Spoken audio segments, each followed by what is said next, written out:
Just a lot of anger in the world these days, you know? You just gotta relax, drink some coffee, just chill out,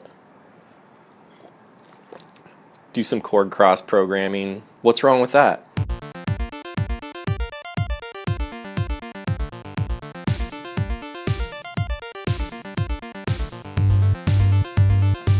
Hey everyone, thanks for tuning in. Today I have a really exciting project. We are going to turn the Korg Kross 2 into a MiniMOOG. This is the patch that I came up with for my tutorial on how to play Gary Numan's cars, and I had some requests to go in more in depth with that, and that's what we're going to do today. We're going to get to the bottom of this sound, we're going to get underneath the hood of the Korg Kross 2, and we're going to do some programming. We're going to get hardcore, and we're going to do it all from scratch. And I have a step-by-step instruction manual to help us out, as you can see here. Before we get into the tutorial though, I just want to remind you guys to hit the like button and please subscribe to my channel if you enjoy this content. Alright, let's get started. Step 1 is you want to find a initialized program in the Korg Kross.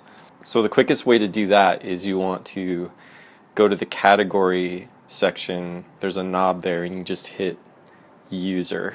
You just kind of scroll over to the left until you get user, and then you can go down to initialize program, select any of those, hit enter, and now we're ready to go. Step 2, so we want to go to the program basic menu. So we hit menu and we go down to basic, and we want to set up our oscillator system. So we want to have double oscillators,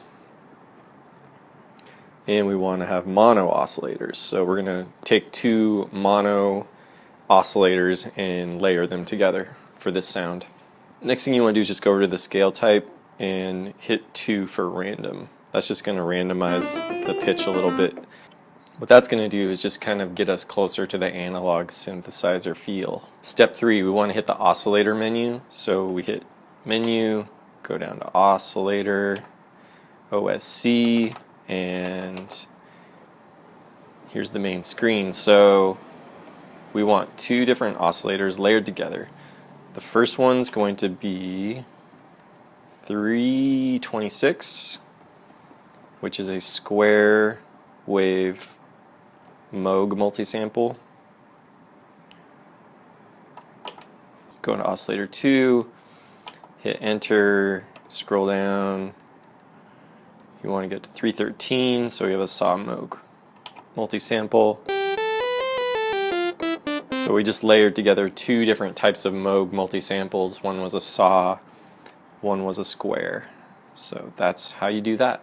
Step 4, we want to go into the pitch control menu, and we want to detune these oscillators by 6. So you also want to go octave down to the 16-foot category. When you get to oscillator 2, you actually want to go +6. If you went -6 on oscillator 1, this will detune it in the way that we want. And we're getting pretty close already to the sound we're looking for, so this is pretty exciting.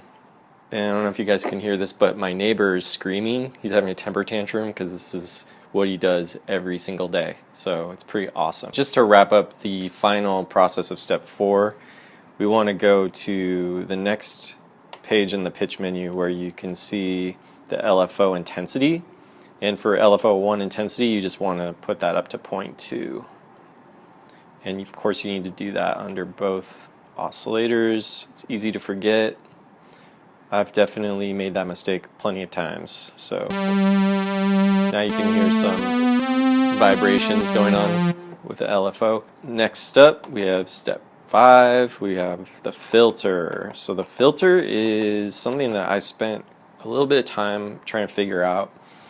I did a lot of trial and error just trying to get the sound to kind of match up to what I felt was more like the actual sound of the song. So here's what I came up with. I went ahead and set it to parallel filter, and for the first oscillator I went ahead and bypassed those. Now for our oscillator 2 filter, you want to do the same thing. You want to do a parallel filter, but this time you don't click bypass.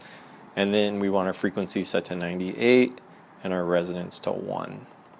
And that is what I did for the filter. This gave me the mogiest sounding filter that I could find for this particular multi-sample pairing, if you will.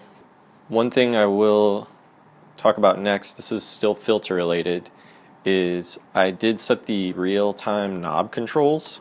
So the cutoff I set to 120, and the resonance I set to 15. This just gives it a little extra sweetness. I'm not particularly sure you can do this with the Korg Kross 1, but I'm sure there's a cutoff control somewhere in the filter, so you can probably do that there. So I guess if you know anything about that, I would love to hear in the comments. Alright, moving along to step 7. We want to go to our amplitude envelope generator. So we want to go menu, amp EG, and we want to go to the screen where you can control the curve of the ADSR, the attack, decay, sustain, release. All I did for this was I just set the release to 20. Everything else I left at default. Nothing too extravagant there. Okay, step 8. Now let's go back to the LFO. So you want to hit menu, oscillator LFO. We want to set our LFO waveforms to sine. And we want to put our frequency to 13. So this is going to slow down the vibrations of the oscillator. And what this does is this creates a wavery detuning over time effect that a lot of old school analog synthesizers tend to feature. At the time, I don't think that was a intended feature, but that was just sort of how they sounded. You can kind of hear it detuning slightly and coming back in. So that's just a subtle detail that leads us more into the analog zone, if you will.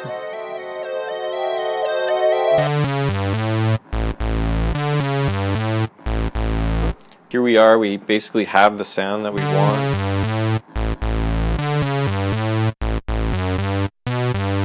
The last step you can take is you can add a phase filter on the effects. So we want to go to the MFX menu.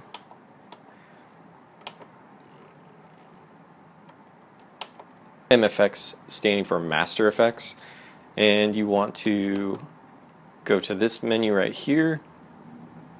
You want to scroll down to 32, black phase, make sure it's enabled, and your return is set to 100. Okay, cool.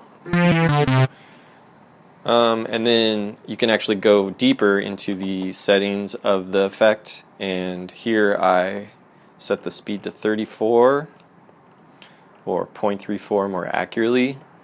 I set the resonance to 17 and the wet dry to 60/40. So this is just going to create a very subtle phaser effect, which is something I noticed in the recording.